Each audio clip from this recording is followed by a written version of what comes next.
Hello. आज हम बात करेंगे जेरूसलम क्लैश के बारे में और मैं हूँ राजकमल। तो चलिए स्टार्ट करते हैं कि सीएनएन ने एक न्यूज़ रिपोर्ट किया कि करीब 100 लोग इंजर्ड हो चुके हैं। जो एक छोटा सा झड़प हुआ है, मुठभेड़ हुआ है दो समूह के बीच, एक इजरायली पुलिस के बीच और पैलेस्टीनियंस के बीच। ये कहाँ हुआ है? तो ओल्ड सिटी ऑफ जेरूसलम में हुआ है। और ये मतलब इसका मेन इपिक सेंटर कहीं है तो वो ये अल-अक्सा मॉस्क है। चलिए आगे फिर से मैं बता दूं, एबीसी न्यूज़ ने भी रिपोर्ट किया है कि 50 पैलेस्टीनियंस को हॉस्पिटलाइज़ किया गया है जो कि जेरूसलम क्लैशेस में थे। फिर से हमारे इंडिया का इंडिया टुडे ने भी ये रिपोर्ट किया है कि dozens injured as Israeli police Palestinians clash as Jerusalem's Al Aqsa mosque. यानी देखिए, इस जो क्लैश का इपिक सेंटर कोई है तो वो अल-अक्सा मॉस्क है। तो सबसे पहले हम जानेंगे कि ये अल-अक्सा मॉस्क है कहाँ और इसका मतलब इम्पोर्टेंस क्या है। तो इसमें हम इजरायली पुलिस के इन्वॉल्वमेंट के बारे में पूछेंगे कि आखिर में इजराइल यहाँ पर इन्वॉल्व क्यों हुआ, आखिर में एक मॉस्क में इन्वॉल्व क्यों हुआ। तो सबसे पहले मैं बता दूं कि ये है अल-अक्सा मॉस्क। अल-अक्सा मॉस्क के बारे में मैं बता दूं कि अल-अक्सा मॉस्क लोकेटेड है ओल्ड सिटी ऑफ जेरूसलम, जो कि मैं आपको आगे बताऊंगा कि ओल्ड सिटी ऑफ जेरूसलम कहाँ है। और ये थर्ड होलीस्ट साइट है इस्लाम फेथ का। मीन्स इस्लाम जो रिलीजन है, जो कि इस्लाम जो धर्म है, उसमें तीसरा सबसे महत्वपूर्ण अगर कोई धार्मिक स्थल है, तीसरा महत्वपूर्ण धार्मिक स्थल तो वो है अल-अक्सा मॉस्क, जिसमें इसके बारे में मुस्लिम्स बिलीव करते हैं कि जो प्रोफेट मोहम्मद थे वो डायरेक्ट मक्का से चलकर और फिर से इसी मॉस्क में आए थे। तो ऐसा ही कुछ वहाँ पर मानना है इस्लाम फेथ के मानने वालों को। और उसके बाद से अब हम बात करेंगे कि जो कि ये अल-अक्सा मॉस्क है वो थर्ड होलीस्ट साइट है। तो बाकी दो भी होलीस्ट साइट होंगी इससे ऊपर, जो कि बहुत ज़्यादा इंपॉर्टेंस रखती हैं इस्लाम फेथ में। तो उसके बारे में हम बात कर लेते हैं। ये है ग्रेट मॉस्क ऑफ मक्का, यानी मक्का, जिसके बारे में हम हमेशा सुनते हैं कि ये समझते हैं कि ये इस्लाम फेथ का एकदम इपिक सेंटर है। यहाँ पर लोग हज करने जाता है ग्रेट मॉस्क ऑफ मक्का के पास। ये सऊदी अरबिया के एक मक्का प्रांत है, मक्का प्रोविंस है, स्टेट है, उसी में एक मक्का ये होली साइट है। फिर अब हम सेकंड मॉस्क के बारे में बात कर लेते हैं। वो है मदीना मॉस्क, वो यहाँ पर है मदीना मॉस्क। और ये है आपका old city of Jerusalem. Old city of Jerusalem मैं बता दूं सबसे पहले जेरूसलम के बारे में। तो देखिए, जेरूसलम ऐतिहासिक शहर है और ये करीब हजारों साल का इसका इतिहास है। और ये फेमस जेरूसलम जो सिटी है और ये क्लैश पॉइंट है तीन रिलीजन का। यहाँ पर तीन रिलीजन का इंपॉर्टेंट होलीस्ट साइट है।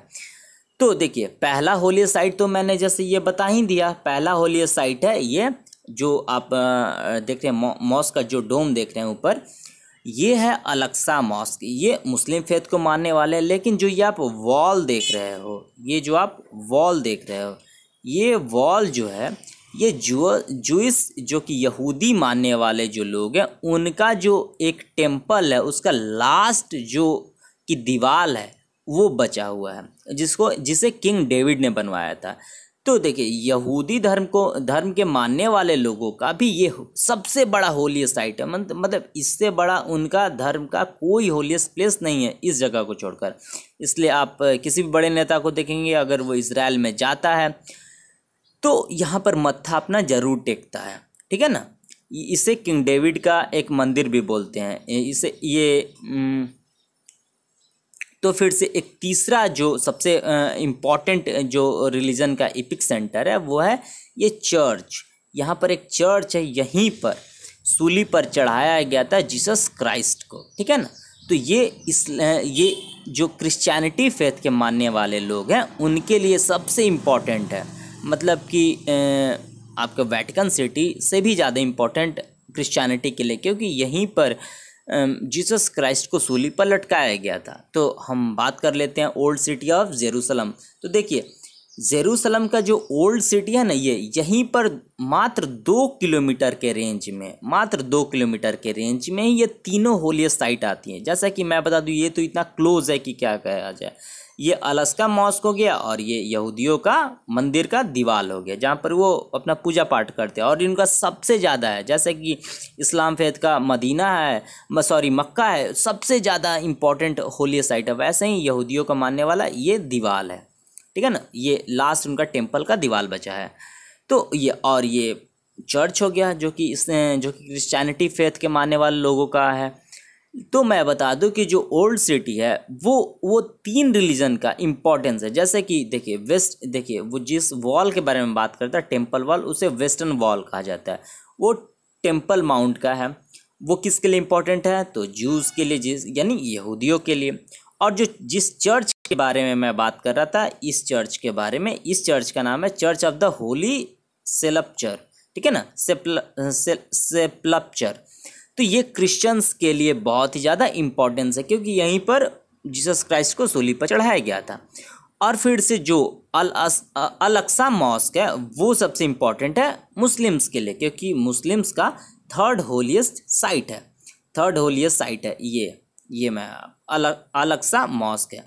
तो जैसा कि आप समझ चुके होंगे कि अल अक्सा मॉस्क इतना ज़्यादा मतलब मीडिया में क्यों है, और ख़ासकर अल अक्सा मॉस्क ही नहीं, पूरा जेरूसलम सिटी। देखिए मैं बता दूं कि जेरूसलम, पूरा ये जो ओल्ड सिटी ऑफ जेरूसलम है, उसको यूनेस्को वर्ल्ड हेरिटेज साइट में शामिल किया गया 1981 में। यानी ये पूरा सिटी ही वर्ल्ड हेरिटेज साइट का है, ठीक है ना। इसमें चर्च भी आता है, इसमें वेस्टर्न वॉल भी आता है जो ज्यूज़ का है, और इसमें मॉस्क भी आता है, तीनों आता है। और मैं बता दूं कि हज़ारों सालों से इस मॉस्क को लेकर इस जो वेस्टर्न वॉल का जो टेम्पल का वॉल है उसको लेकर, और ये जो क्रिश्चियनिटी का जो चर्च है उसको लेकर हज़ारों सालों से लड़ाई होती रही है। और ऐसा नहीं है कि जो कि अभी 2-3 दिन पहले जो वहाँ पर क्लैश हुआ था वो कोई बहुत मतलब नया क्लैश है, ऐसा नहीं बात है। अगर आप इसके बारे में डिटेल नहीं जानते हैं तो शायद आपको लगे कि जेरूसलम में ये क्लैश हो गया और ये कोई नई बात है, लेकिन ऐसा कुछ बात नहीं। यहाँ पर हमेशा से क्लैश होते रहा। बड़ी बड़ी सल्तनतें, बड़ी जो आपको मैं बता दूँ, कस्तुनतुनिया साम्राज्य जो कि कॉन्स्टेंटिनोपल में थी, जो कि मैं बता दूँ टर्किश आर्मी यहाँ पर बहुत दिनों तक, सैकड़ों सालों तक यहाँ पर लड़ती रही है इसको अपने कब्जे में करने के लिए। इसको कभी कभी ये पूरा सिटी जो है, आज तो ये पूरा सिटी मतलब इजराइल के अंडर कंट्रोल में, तो आज ये माना जाता है कि जूस के हाथ में, यानी यहूदियों के हाथ में। तो यहाँ पर सैकड़ों सालों से ये सिटी टर्किश के हाथ में थी, मीन्स तुर्की के हाथ में थी, मुस्लिमों के हाथ में थी। फिर 100 साल गया आपका क्रिश्चियन ईसाइयों के हाथ में, फिर अभी पिछले 70 सालों से है यहूदियों के हाथ में। तो ये शहर के लिए लाखों लोगों का जान जा चुका है आपसी लड़ाई में। ये इतना ज़्यादा इम्पोर्टेंट है। तो फिर मैं आपको बता देता हूँ कि आखिर में जो ये ओल्ड सिटी है, इसे ओल्ड सिटी को यूनेस्को वर्ल्ड हेरिटेज साइट का तो दर्जा दिया गया है, लेकिन इतना ज़्यादा ये इम्पोर्टेंट है, आपसी 2 स्क्वायर किलोमीटर में ही इतना ज़्यादा इम्पोर्टेंट रिलीजियस साइट्स है कि इस मतलब पूरे प्लेस को बांट दिया गया क्वार्टर में, 3 क्वार्टर में। देखिए ये जो क्वार्टर हुआ ये पूरा चला गया है मुस्लिम फेथ को, पूरा ये मुस्लिम क्वार्टर, सिर्फ मुस्लिम्स यहाँ पर आ सकते हैं। और ये आ गया है पूरी तरीके से जूइश क्वार्टर, यानी यहूदी ही यहाँ पर आ सकते हैं। फिर ये आर्मीनियन और क्रिश्चियंस, यहाँ पर सिर्फ क्रिश्चियंस आ सकते हैं क्योंकि church of the Holi sculpture है यहाँ पर। और ये बाद में ये सब मुस्लिम क्वार्टर हो गया।